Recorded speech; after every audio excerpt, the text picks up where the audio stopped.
I never seen anybody bully Virgil van Dijk in my life, and he did that in the first game of the season. They are going to pose some dangers, but at the same time, you've got to look at our strengths of what we've done so far this season.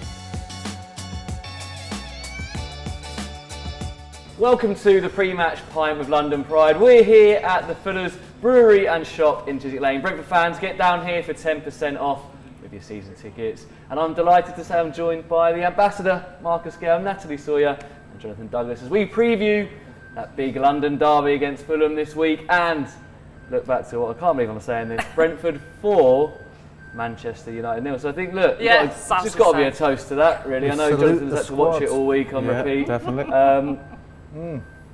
Where do we start? Ambassador, I'm going to start with yourself. Oh wow.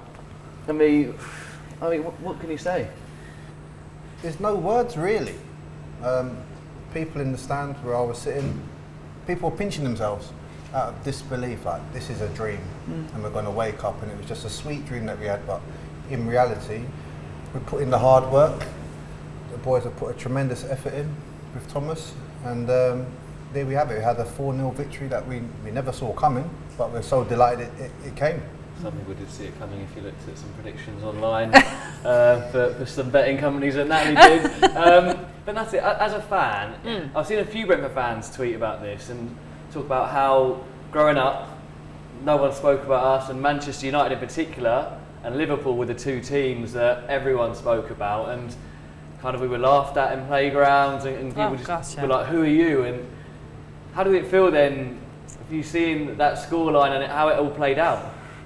In a way, it is still utter disbelief. I mean, they thoroughly deserved the win. It's not a fluke in any way. It was a tremendous performance all round. And for us to just be, for starters, for us to be in the Premier League itself is incredible. But for then us to have got off to the start that we have had, to be beating Manchester United 4-0, this isn't also Manchester United full of B-teamers or academy stars. These are household names that we just put to the sword, and I'm still shocked by what I saw. It was just the best ever. For you, was it? I haven't watched it about 4 times this week. Is it 4? I wish it was only 4. No, obviously I didn't go to the game. I watched it on TV. And just the way the setup, I think it was perfect from minute 1. I think it was probably a little bit of help that the new Christian Eriksen. They knew that if you let him play, he will pick passes, destroy you. And I think the game plan worked to close them down, stop space. And as you can see, some of the goals come from those. It was amazing. Well, we've asked you for your thoughts on the game, like we did last week as well. Chris Moore said it created memories that will live with me and my daughter forever. Thomas mentioned that as well in his post-match. He said this group are just creating memories for himself, us, everyone connected to the club. KW World, best game ever. Was it the best result ever? We sat here last year after that Chelsea game. So, Marcus, is this, would you say, the best? I would say no doubt. Yeah. It has to be, especially at home, and in the manner we done it as well. It weren't by fluke. As I said earlier, there was a lot of hard work that went into it. The players applied what Thomas gave in instructions, and we just carried it out perfectly well on the day. The crowd was just vibrant before the kick-off anyway, so that just lifted everybody on an extremely hot day, but what an effort. Best ever? I mean, probably yes, because of what you mentioned earlier on, growing up, and Manchester United was the name. That was the one team that really everyone talked about. Unfortunately, even when I was growing up with football, and especially with the ascendancy of the Premier League and everything like that, it was Manchester United. That was the pinnacle of English football. So for us to have, well, 1, to be playing them, and 2, to be beating them so convincingly, it probably has to be up there as the best ever. I'd still, even though I wasn't there, I'd still maybe rank it alongside the Stamford Bridge win last season, just because that was at Stamford Bridge, that was unexpected. But this one has to be right up there. For me, I think as well as been in the away end. I don't know, exactly. I can see that. Then I see that free from desire at the end. I was like, there's no better moment than this with everyone together.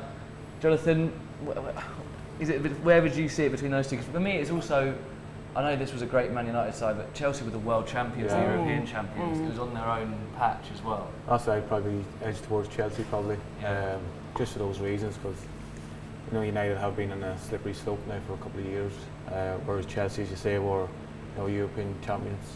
Yeah. Obviously away from home as well, London derby, so probably just sway towards Chelsea. A couple here about the style and the manner of it. Tom says teamwork. Zael Lindequist, I think that's how you pronounce it. So the culmination of hard work and determination. Another one here, Kirill Jensen said that was unexpected. Now, I saw Thomas actually say that it was a long time in the coming. In this, it was a lot of hard work that had been going on for a while and started a while ago, and also from that game last season at our place. And you mentioned that last week as well, Natalie, and you said that's something that maybe we can take strength from, right?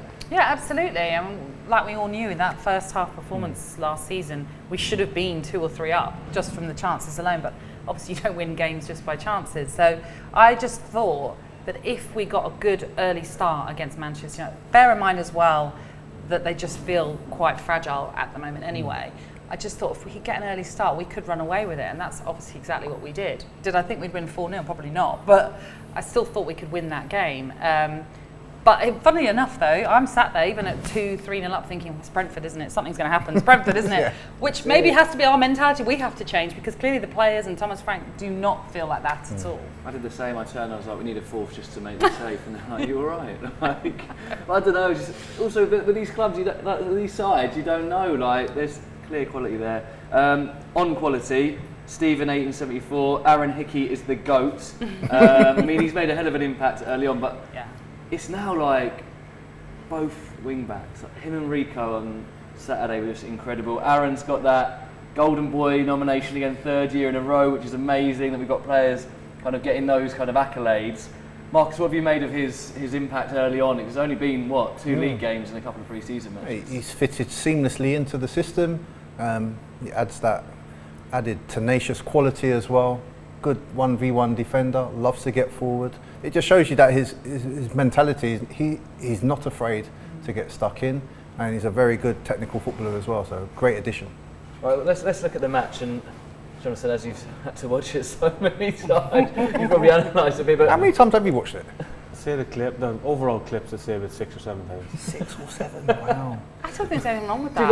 I came back and my old man was watching it again, and he was watching it again on Sunday morning. And then you want to hear what people say about it and how great performances. Exactly, it's just nice. It was one of those weekends, wasn't it, where as soon as I turned the telly on a Sunday, it was all people were talking about. Yeah. Is that what happens when you play against Man United, I guess, Jonathan? It's you get thrust into that limelight, and it seemed like a very big moment, they were saying, in Manchester United's history, more recent history anyway.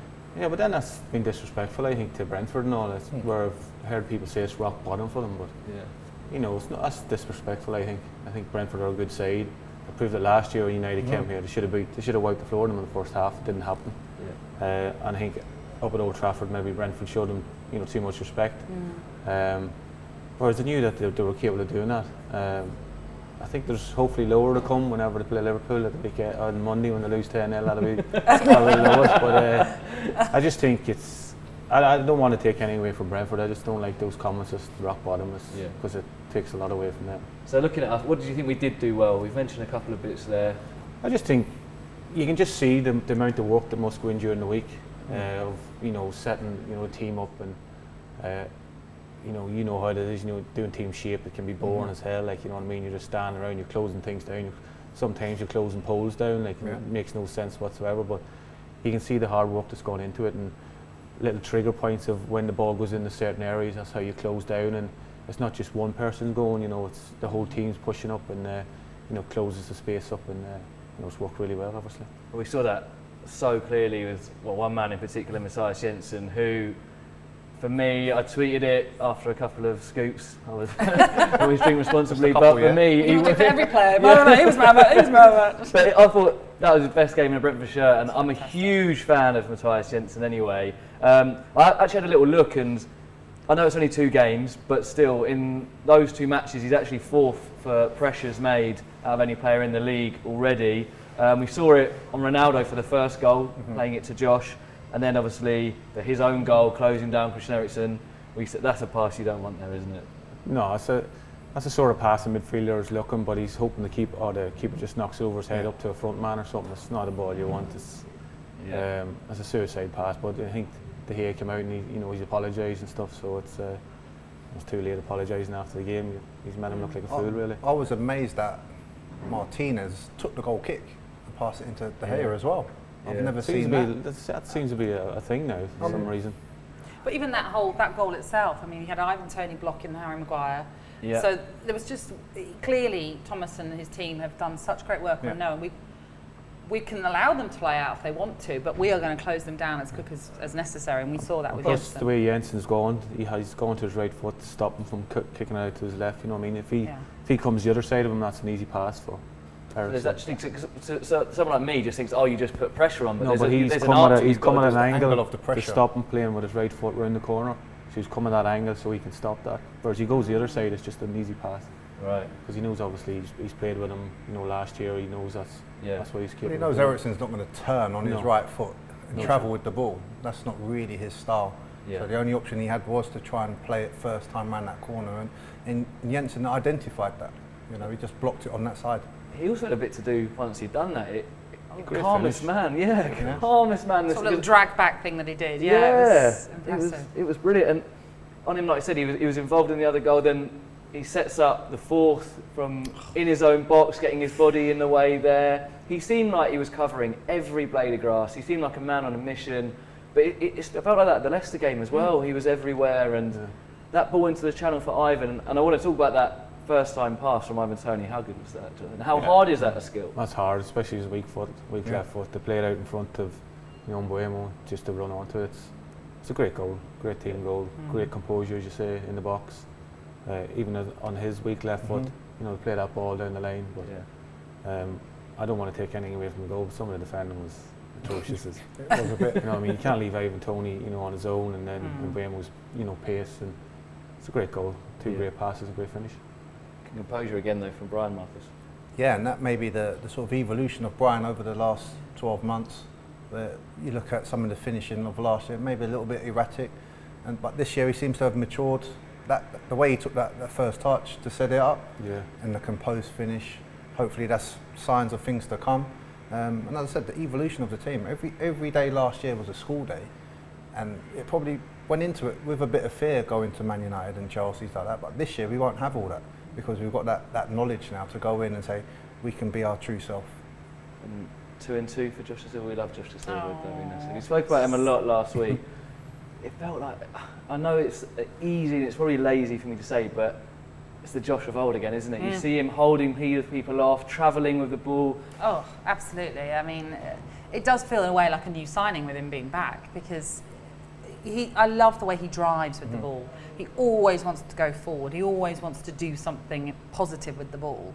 And I have to say that when that goal went in, I didn't even think it was a goal at first. It just the way it trickled, you just thought, it's side netting. He saved it, it's just hit side. And then I'm seeing everyone celebrate, and it took a while for me to react. I was like, oh, and then I suddenly celebrate because just didn't see it coming. But it's again another. We talked about this last week. Feel good. It's a feel good story that Josh is back playing, having been at one stage told that he might never play again, but scoring last week, scoring at Leicester, then scoring against Manchester United.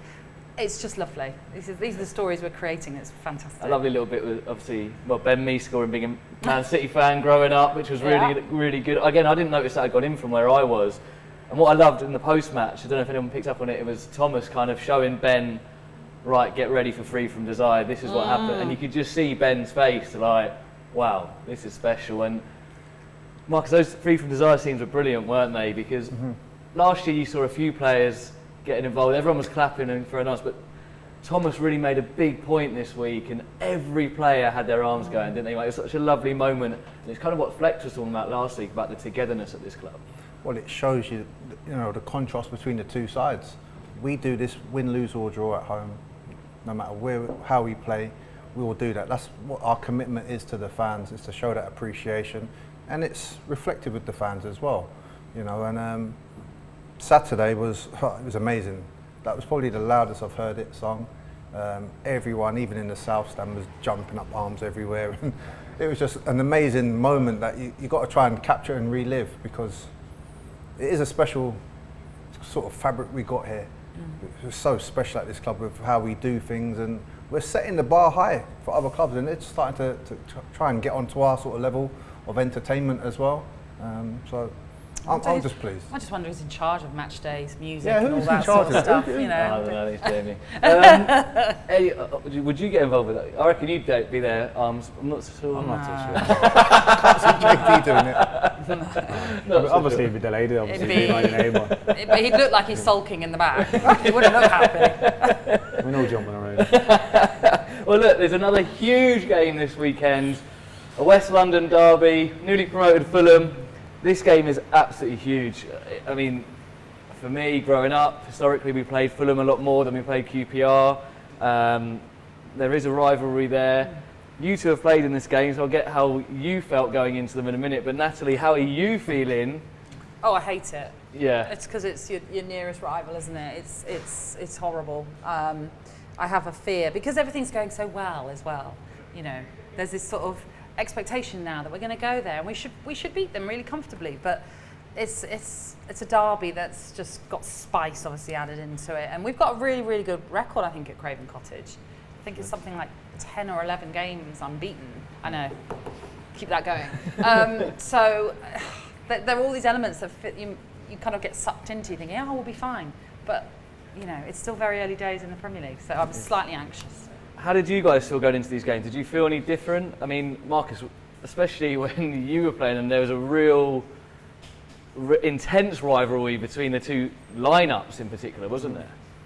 Yeah, it was a bit different back then. I've put that lot more really ferocious softly. ta- I was going to say, I've put that ferocious softly. tackle was put in. I think the last time we played Fulham, I think the first tackle went in after about 70 minutes. So that shows you how the game sort of changed a bit. Yeah.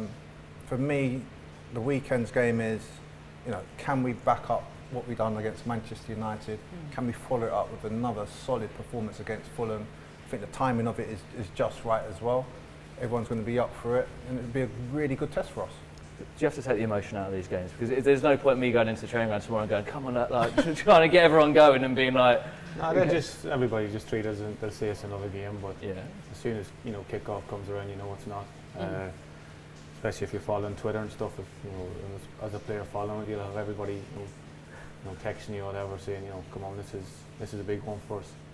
But as Mark says, you just have to beat Manchester United 4-0. You need to be going in with a lot of confidence, and I know they've had a decent start as well, so it's all the makings for a good game. Yeah, but they have had a really good start. Marcus, you've done a bit of a scout just report. You did a having bit a of little homework, which I Just like. a little bit of a look. That's Oh, all. what you got to tell us about I Fulham? don't know. Well, they're strong down their right-hand side. That's where they seem to produce all their attacks and get the ball into the box for Mitrovic, who started off really well. So they are going to pose some dangers, but at the same time, you've got to look at our strengths of what we've done so far this season, which is to capitalise and take chances. So I'm expecting us to go there full of confidence, and it should be a very, very entertaining game. I mentioned Jensen and his pressures, and they've got a midfielder in there, Polina, I think João Patilla, and I looked, he's top of all these stats, and seen Fulham fans say the classic 99% of the world's covered by whatever that thing, and the rest is covered by Polina. And he's every blade of grass.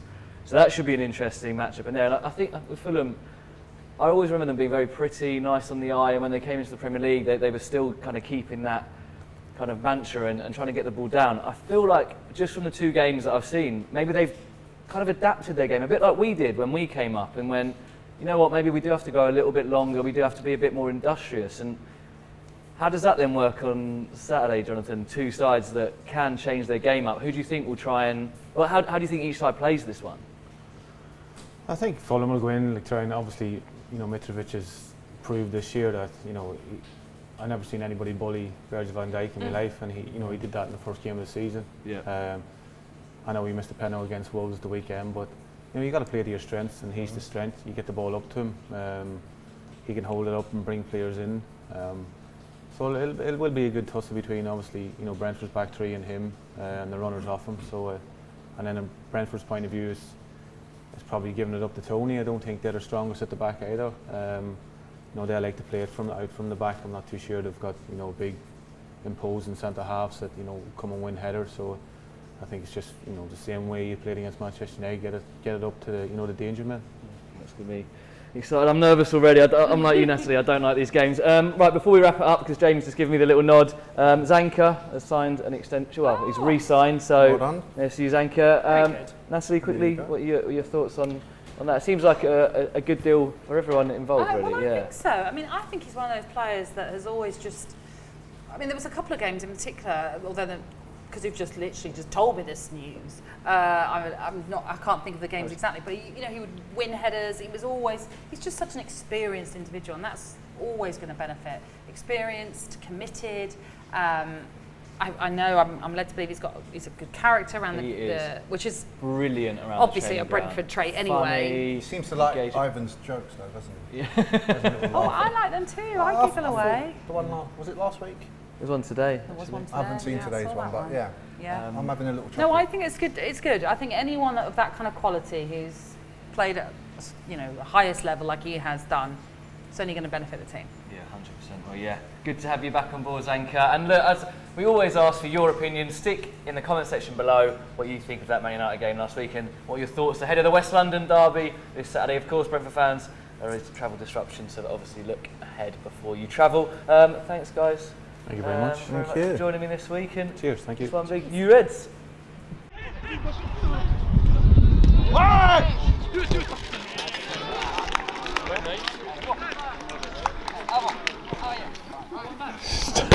I was too tired to look to the left, but I was like this. I see Burgundy top. He's either I even lost my motivation. I say